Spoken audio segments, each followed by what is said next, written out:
Now I want to know from every one of you about the company that arranged this tour, about accommodations, food, and everything related to that. Um, who would like to start? Yes. Okay. Need a mic.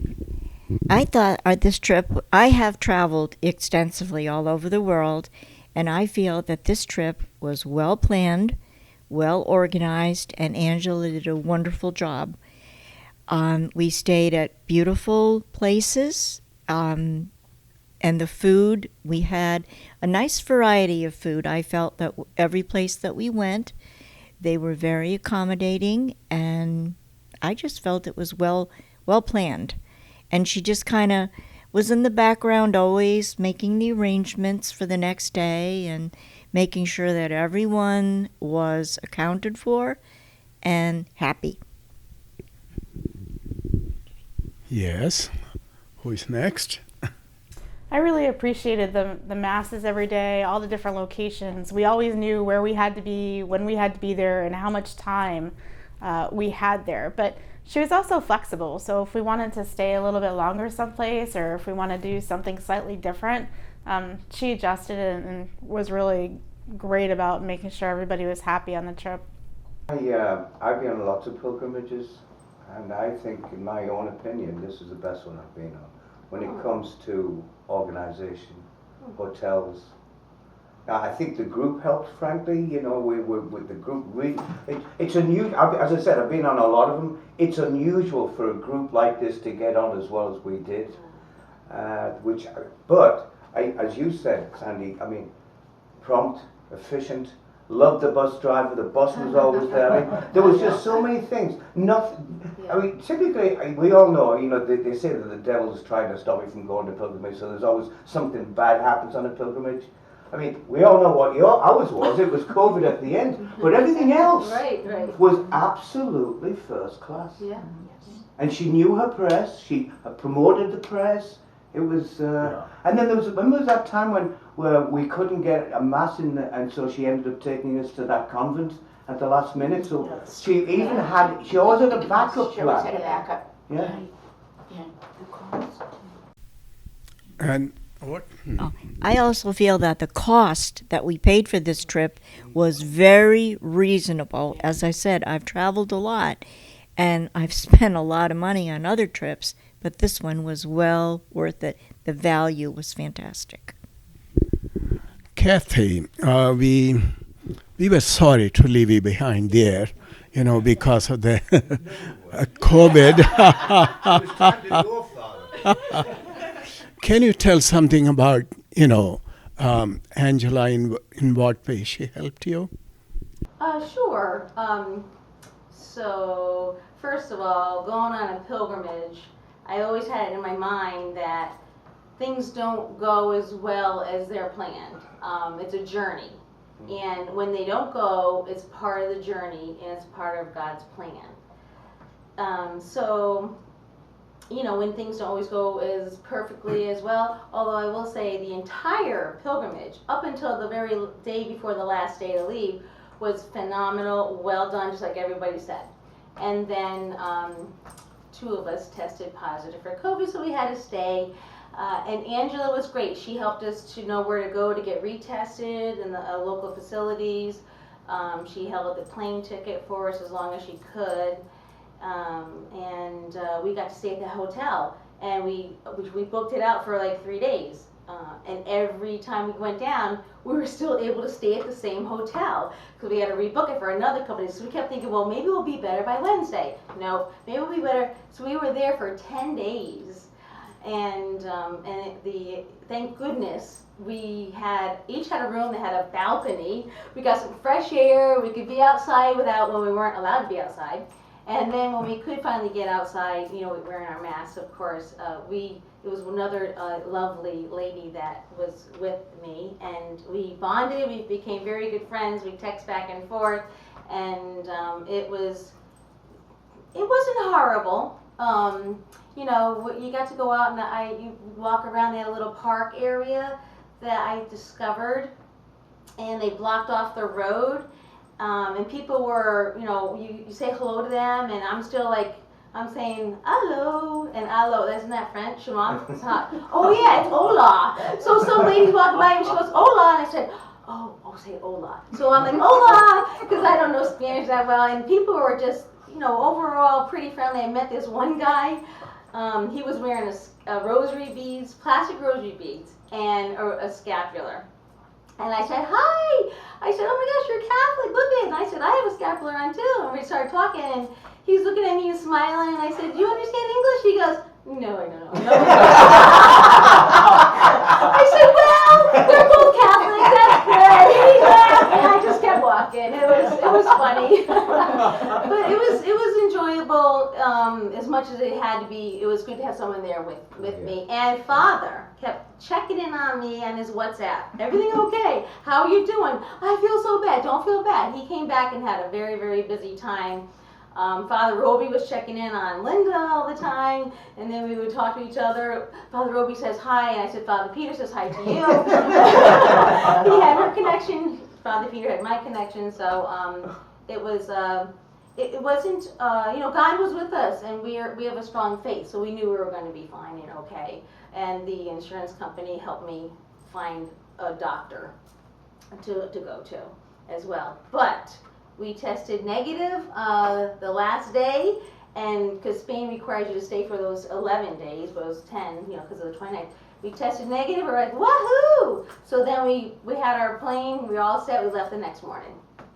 So so Angela did help with the beginning of all of that, which was helpful. And she always texted in to see how we were doing. Good. Yeah. Good. Anybody else like to say about? Well, I agree. Angela was very well organized. As I mentioned before, I've been on pilgrimages before, but she had everything lined up perfectly. From the first moment she walked in to meet us at the airport, she had everything under control. And my wife Keiko was with me, and every now and then we might have had a question or two and ask Angela. She would help us, guide us, or tell us what had to be done. So I was completely enthralled with the way she had control of the whole pilgrimage. That's wonderful. So now I have to thank a few people besides you. First of all, Ed McCaffrey for taking all the photos and videos, and because of that, you are not in any photo. And thank you very much for that. And we have produced a very good album, photo album. And actually, he did that basically on the computer. And I thank Angela. I had known Angela in the last trip to Italy. I was very impressed. So when Father Robbie told me that we are planning a trip to Fatima, then immediately I told, yes, I'm coming. And let me tell my people, look at that now. We made it. We were 11 with your friend. My friend. Yeah. But it was a beautiful experience too. As Angela told, myself and Father Robbie, we have been friends now 41 years. So she told that because of your friendship, the people from Staten Island and from Essex and Chester, they became really good friends. Right? You told me that you are still in touch with Linda. Text Linda at least once a week. There you go. Yep. So, I'm in touch with Belle. Belle is a good friend of mine, and we really had a good time together, and I feel that she will always be my friend. And one other thing I was going to say about Angela, she just did a really good job, and she really cares about her, trips and planning them. And another thing she did say, she was amazed how well our two groups got along. She said some trips she's been on that people don't always get along, but I feel that it's wonderful because Father Robbie and Father Peter are such good friends. Now we're close to his parish, and he's close to ours. So. Thank you. One more thing I wanted to ask you is, I think every year we are going to have a tour, a pilgrimage. The coming year, it is going to be the Holy Land. So I guess, more people from our parish might be interested. Any one of you would like to say anything to anyone who would be coming next year? I already signed up to go. Wow. I told Angela before we left that definitely I would be going. So it's a great experience. It's eye-opening. I'd never been on one before. This was my first one, and I can't wait to go on another one. I've been to the Holy Land, and there's some things you remember in life, like the first time you see the Grand Canyon, Niagara Falls. And I'll never forget when we turn around the corner, we're going down this hill and we see Jerusalem for the first time. It is the most awesome experience.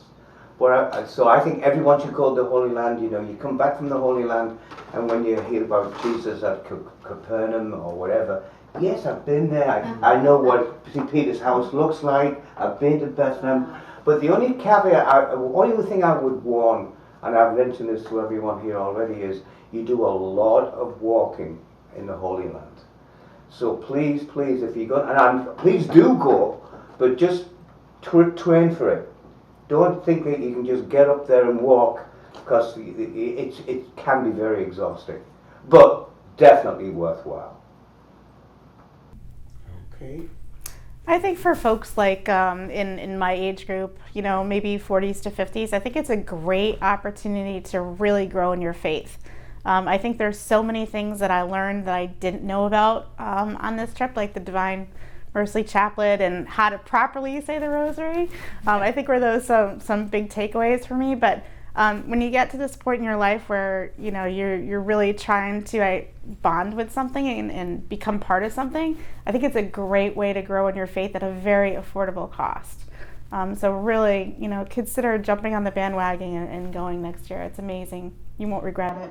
I think the other thing I'd add, because we've sort of touched on it, but I didn't know Father Peter at all, really. Sandy and I pray together all the time, but I can't really say I knew you that well, to be honest, right? Until we went on pilgrimage together, and we've got to become so close, we know each other, we are dear friends now, and will continue to be. So it's on top of all the other wonderful blessings, it's a great way to get to know more people in your parish. Yeah. Yeah, I should really thank you for all the things that you did during this trip, especially taking almost all the photos, the group photos and so on, and thereby missing, yourself being in the photo. And also I take this opportunity to thank you for everything that you do to our parish. Now, let us start this way. When you were traveling, in Portugal, Spain, and France, apart from taking photos, you had a friend in your room, right? And I saw you both all the time in dining as well as going about, So what was your feeling about the whole trip? Okay. Well, thank you, Father. The trip was really a wonderful experience. And my roommate was Lito. His name was Lito. We had some difficulty with communication, but he was always the first one to get up in the morning, and we kind of stuck together and doing things together, and it worked out very, very well. But yeah, the whole experience, I think a couple of things that really stuck in my mind. When we went to Fatima, that first walk out into the plaza was unbelievable. Just to see Fatima and to see the size of that plaza, and then the processions. Yes. 9 o'clock every night, both in Lourdes and in Fatima, they had the processions, and they were wonderful. A very, very beautiful, beautiful experience.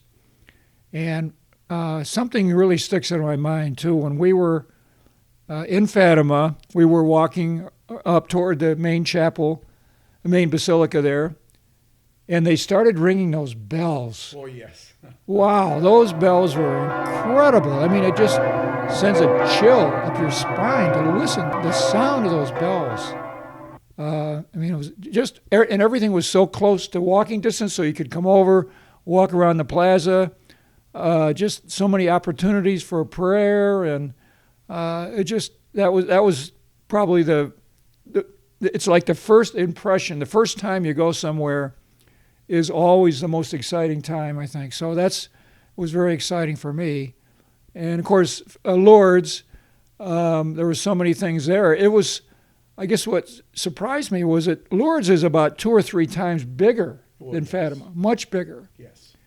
And of course, the baths, we didn't know if we were going to be able to have the same experience in Lourdes as in the past because of the COVID.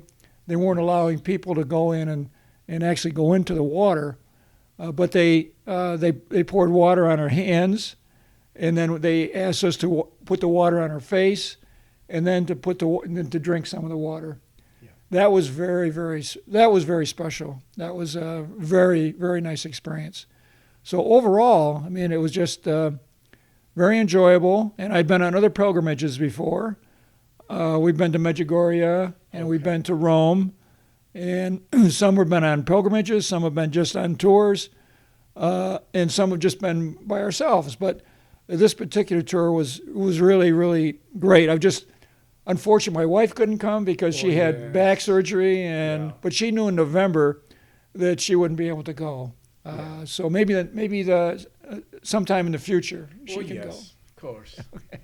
So during your, before you retired, for your work, you were almost always flying and staying in hotels and so on. Now, what do you think about the accommodations during this trip?